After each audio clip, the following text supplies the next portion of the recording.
Welcome to Public Safety Talk Radio, the podcast for all of our heroes in public safety, including law enforcement professionals, firefighters, EMTs, corrections officers, healthcare workers, and more. The show is proud to be a part of the growing National Police Podcast Network.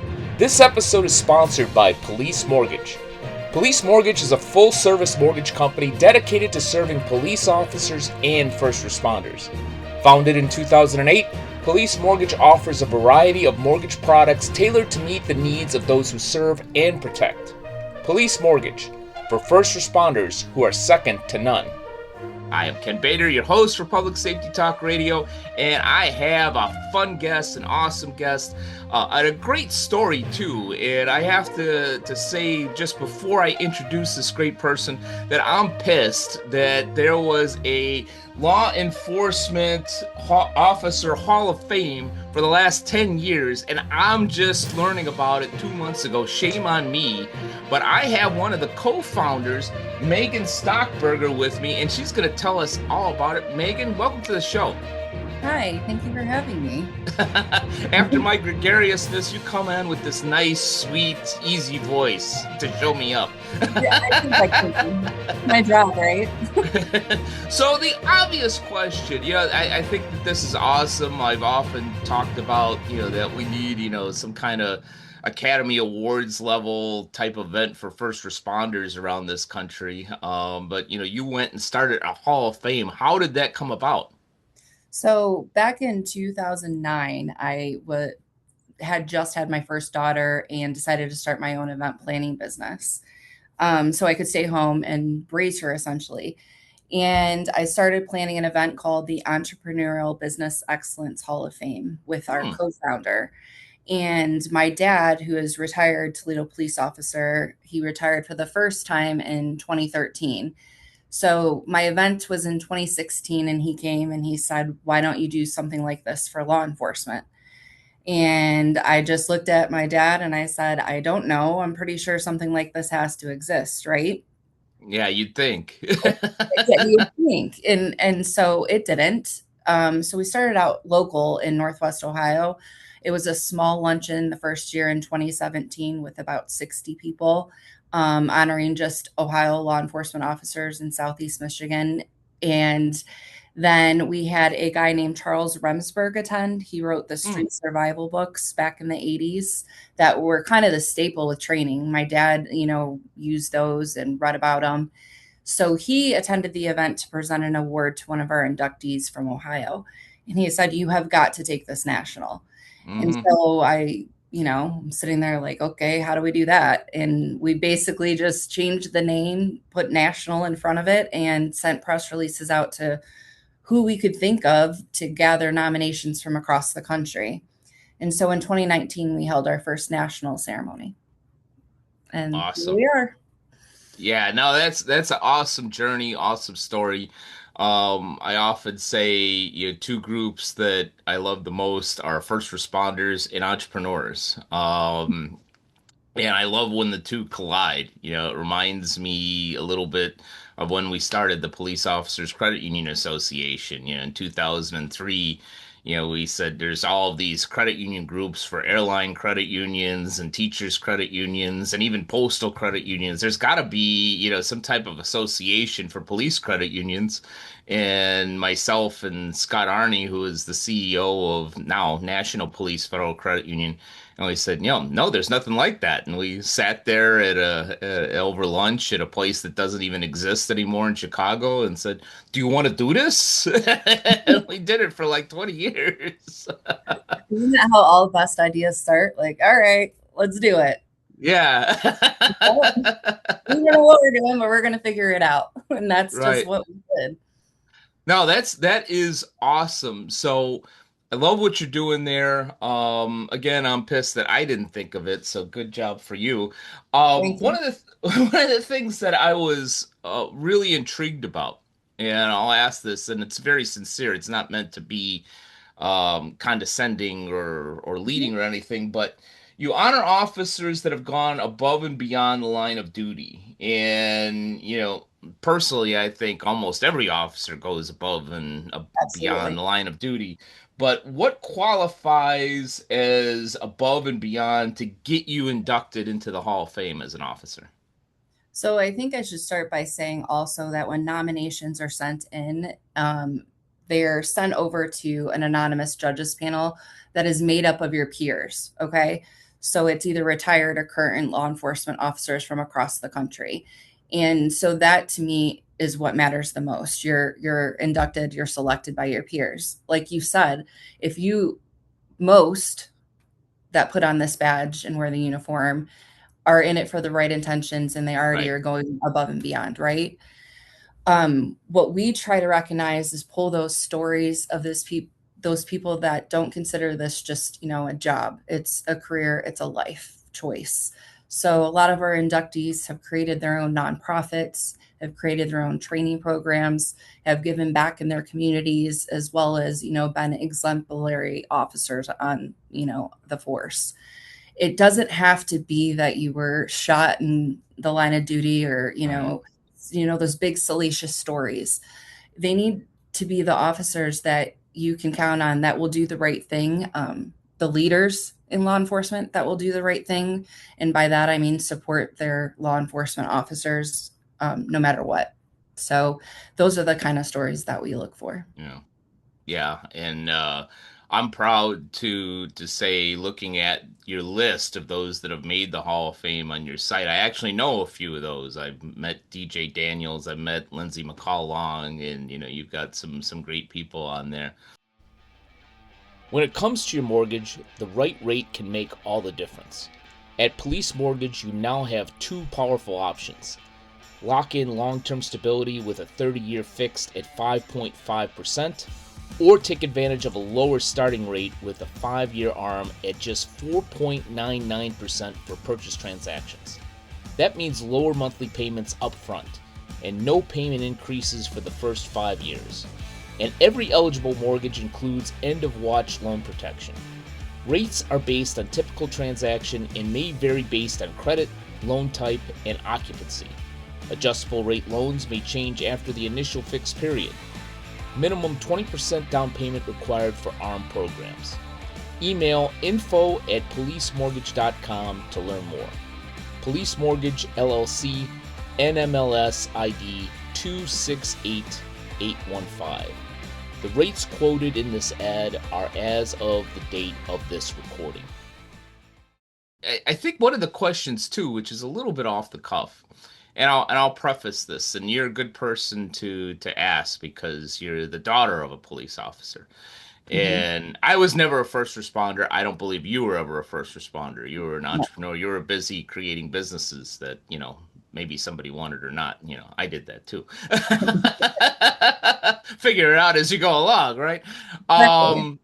Yeah, as a civilian that staunchly supports police officers, I see all of these little police associations, little law enforcement groups that are doing some great things, but are doing them in like a regional or a small way. Right. And then I'll see somebody else doing the same thing like 5 states over and things of that nature. And I always think to myself, what if everybody did this together? And Imagine. what would we be able to do truly for law enforcement families? So you can, and maybe this is something that I just sparked in you. Yeah, how can the Law Enforcement Officer Hall of Fame, bring some of that together? Maybe we have obviously the memorial in Washington D.C., and we have other programs obviously that honor first responders, alive and passed away. How can maybe the Hall of Fame kind of bring some of these people together out there? So it's funny that you bring this up because it is the second half of the Hall of Fame's mission is to be that resource page. And by Yes. resource, I mean, I don't want to reinvent the wheel because, like you said, there's great organizations out there. For example, COPS, Concerns of Police Survivors, McDavid Group Charities that do the scholarship funds for students. we have these organizations all across the country. So I don't want to reinvent what the ones that have been around doing this successfully have done. I Hmm. want to make sure that we're aligning ourselves with those organizations that do it for the right reasons, right? And so we can kind of be that one-stop shop for people in, this world, so to speak. What I mean by that is, so we have the induction ceremony every year, and then eventually we're going to have that brick and mortar. Galls Hmm. is building a wall of fame in their headquarters right now for us. Nice. So there is a place to visit until that day comes, right? Hmm. But the biggest thing that I came across when you discussed kind of what happened during 2020 and, the George Floyd, the COVID of it all, we didn't Right. hold our ceremonies in 2020 and 2021 because of those reasons. Hindsight, I would have still done it now that Yeah. I feel the way I feel. But with that, during that time, I went and met with state legislators here about, suicide being the leading cause of death in law enforcement. And I was basically handed pamphlets for a suicide hotline, nothing that was geared to our law enforcement officers.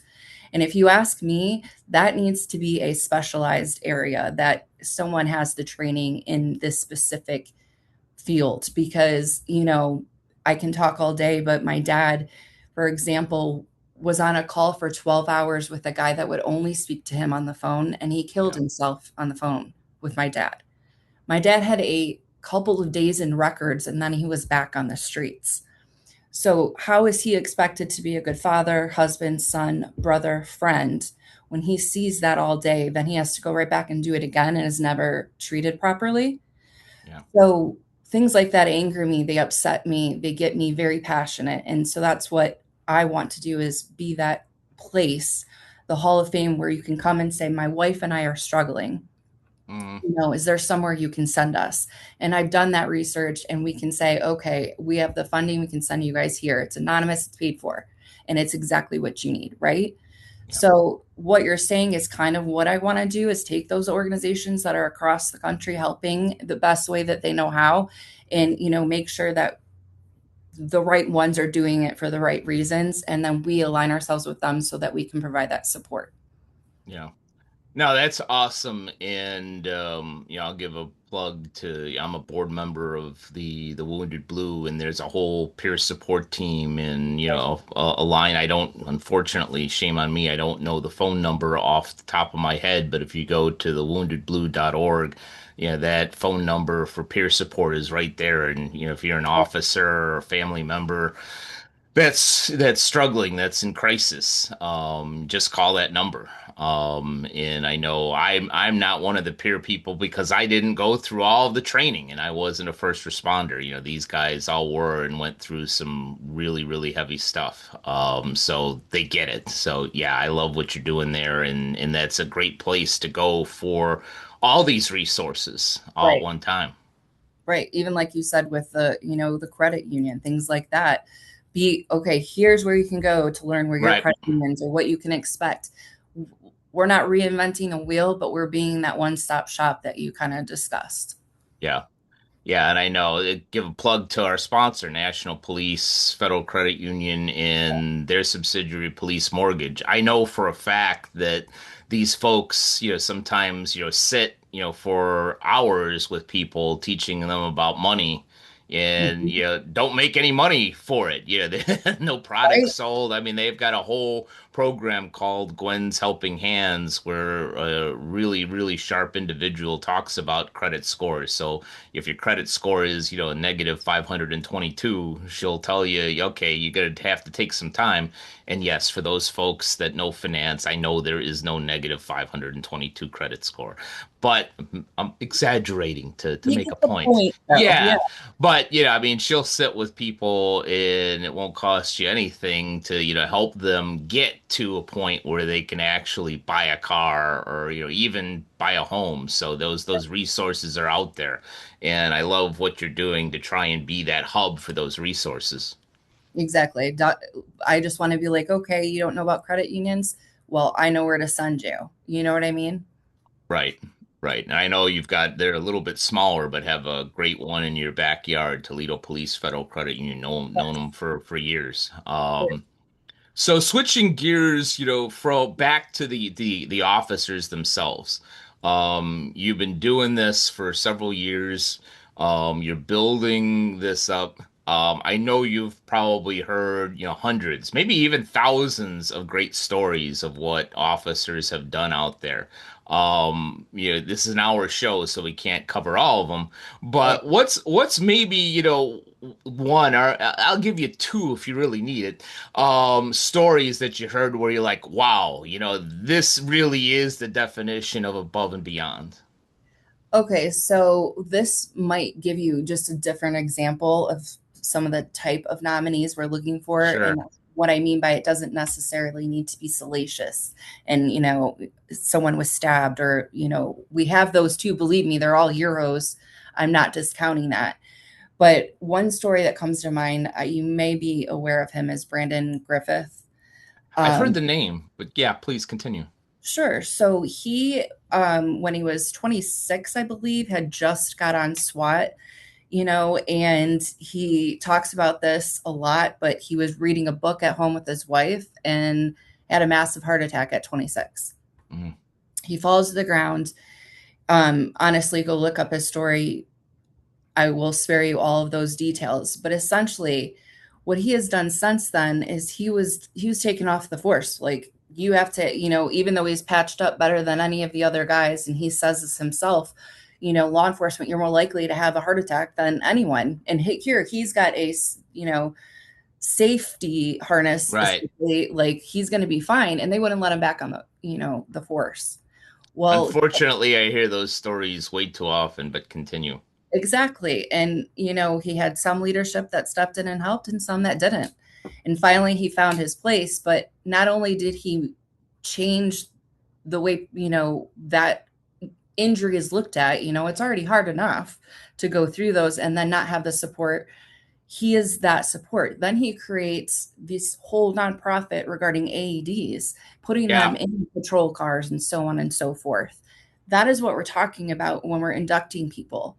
This man died for 17 minutes, and he, instead of, feeling sorry for himself in, taking the easy road desk job, he fought to get back into a position where he could do the job that he, waited his whole life to do, wanted to be a cop.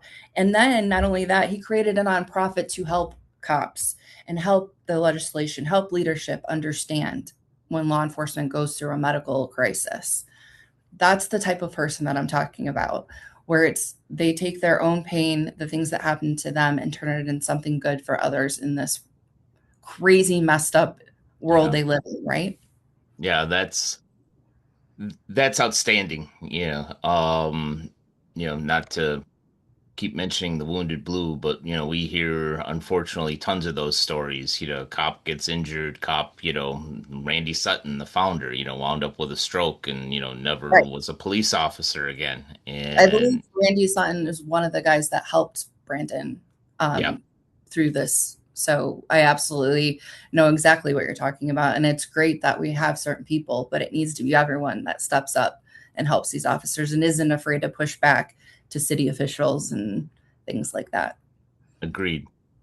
Hi there, Ken Bader here. I'm the host of Public Safety Talk Radio, among a number of other podcasts, and I'm also a proud board member of the Wounded Blue. And whether you're watching Public Safety Talk Radio or any of my other shows, you probably see me quite a bit with a cup of coffee. I probably drink about a half a pot of coffee a day, and I'm not here to argue about whether that's a good thing or a bad thing, but I do want to tell you about my new favorite coffee, and it's Bad Boys Brew from Cops Coffee. And not only is it awesome from a taste standpoint, but a large percentage of the proceeds go to the Wounded Blue so they can help more wounded officers out there. And I think that's awesome. So if you drink half a pot of coffee a day like I do, then go out and get yourself some Cops Coffee, the Bad Boys Brew. Not only are you going to get some great coffee, but you're going to help out a great cause too. Oh, and by the way, before I let you go, it's also great over ice. That's a good cup of coffee. Agreed. So, as the former true crime category director of the now passed away podcast magazine, I want to hear one of those knifing stories. I want to hear one of those, hey, we took down, it was one guy and took down like 8 criminals, in one night type of thing. So give me one of those. Well, how would I give you a tough woman story? So, Awesome, even better. And I will say this on the air, while I know a bunch of male badass officers, you female officers, you're like really badass. You guys scare me. It's like I'd rather, say, can you have him arrest me yeah. instead, please? Well, that's what I'm saying. I could sit here and, there's Carly Travis. She was inducted in from Connecticut. She, for lack of better terms, we call it the hammer incident. Mm, She was by a crazed guy, attacks her with the hammer, beats, you know what I mean? She manages to protect everyone. And that during that situation, she's getting, the shit kicked out of her. Sorry. yeah, But but she that's what it was. handles business and survives. And now she is giving back in her own way as well, helping, that PTSD, that trauma you get from that, right? Then we have Kimber Gist shot through the foot and took a guy out, at a grocery store situation. Lindsay McCall Long is a Right. survivor in those fights. One of my favorite stories is not super salacious, but I don't think people know about some of the cops in the background, right? So Hmm. last year, Kyle Vollwinkle won our Sheer Remsburg Lifetime Achievement Award. He went to West Point and all of these things, but he was a crisis negotiator. So he negotiated one of the Boston bombers from the marathon, the guy that was on the boat, Hmm. he negotiated him off the boat. That's why he's was alive and still be able to be tried and get the information about his cell. Then he also negotiated out of a bunker. I believe it was in Oklahoma. A 5-year-old boy was taken down into a bunker. He got him out safely. Like things like that you don't necessarily hear about in the news that are happening quite more frequently than we Yeah. think. Um, those are the kind of stories, I guess, that inspire me and inspire others to keep, hey, they're still on the force, they're still going. That Yeah. didn't stop them. Yeah. All awesome stories. Hopefully you got some canines in there too. Oh yeah, we like One I of- we've like I said, now that the categories could be endless, right? Like yeah. that's the difficult part. To make sure that each honoree gets their moment, we try to limit it to 10 every year. So yes, we do have the Canine Award. There's Canine Kit that was inducted that passed away. But again, saved his handler, saved a bunch of other officers in the middle of a gunfight. And then you have Canine Iris, who was inducted. And Canine Iris was one of, I believe, like 5 dogs in the world that can detect any type of bomb or electronic bombs. Very Mhm. specific. And, wonderful story about Canine. It started out sad. After she was inducted, 2 weeks, she had cancer. And 2 weeks after, she had to have a leg amputated. Guess who's still going strong? Canine Iris, Yeah. and that relationship between handlers and their canines, man, it is an incredible thing to see. And Yeah. what selfless and dogs are everything anyways. They deserve the most love in the world. And these dogs that, go in and save the day countless times. So Yeah, I always tell this story, and I've said this probably a couple times on Public Safety Talk Radio. We've had Lou Velozzi on, who was a great officer and wrote Storefront Sting. And I'll shorten the story, but it's a great story. They were doing, all these busts. And a guy, one of the suspects went running, and the informant, that not a cop, but one of the informants, you decided, no, you're not getting away today, and went and tackled him right at the time that the handler let the canine go. uh, And I remember reading this on a plane and actually laughing because Lou says in the book, to this day, I don't know how the canine knew to bite the right guy. Thank goodness. That's all I'm thinking. I'm like, who did he get? Yeah, that's the dog that needs to go into the Hall of Fame, man. Yes. So, what's next for the Hall of Fame? You talked about a physical location. You talked about goals. You talked about some of the things that you're kind of bringing together. For our audience out there, a lot of them who run other associations and support all first responders. What's kind of next for the Law Enforcement Officer Hall of Fame that we can look forward to? Well, I have to say that first and foremost, we can't do this without our donors and our supporters, because in order to continue, we are a nonprofit. We do need that kind of support. So I'm very thankful. We've held the ceremony the past 3 years in Fort Worth, Texas, and with Galls signing on to be our partner sponsor for the induction ceremony through 2030. We're Nice. moving it to Lexington. So June 12th, the induction ceremony will be held in Lexington, Kentucky. Nominations will be open through October 31st of this year. So first and foremost, like you said, spread the word that we exist, get those nominations in. And yeah, let's just continue to honor these officers. Like we do our fundraisers throughout the year, but the most important part right now is for me to get this induction ceremony as a well-oiled machine so that that resource page can be put together and put up and funded. Yeah, that is so awesome. I love what you're doing. I'm jealous because I didn't think of this idea, but I'm glad another great entrepreneur thought of it and ran with it. Really, really appreciate what you're doing there. Thank you. And I appreciate you having this show, having this platform, and letting me come and talk about all of it, because it is very important to me, and it's important that we support our law enforcement community. It's my pleasure. Before I let you go, tell our audience how best they can find the Law Enforcement Officer Hall of Fame out there, especially if they want to nominate an officer out there. Sure. Just go to nationalleohalloffame.com, and we're on all the socials: Facebook, Instagram, X, Twitter, whatever you want to call it. LinkedIn, you can find me. I'm happy. That's where I found you. I'm happy to tell our story and talk to anybody. It's truly a joy to get to support these officers and tell their stories and make sure they know that we have their back. Yeah. No, thank you for what you're doing, Megan, and thank you for taking some time with us today. Thanks so much. And thank you to all of you who've either watched or listened to this episode of Public Safety Talk Radio, and we'll be back with you next week with another great guest.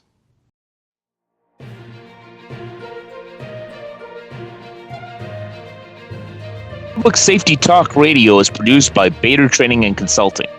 Public Safety Talk Radio is also proud to be a part of the growing National Police Podcast Network. The National Police Podcast Network is a dedicated media network powered by the National Police Federal Credit Union, developed in partnership with experienced podcast professionals and public safety advocates. Learn more about the National Police Federal Credit Union at nationalpolicefcu.com.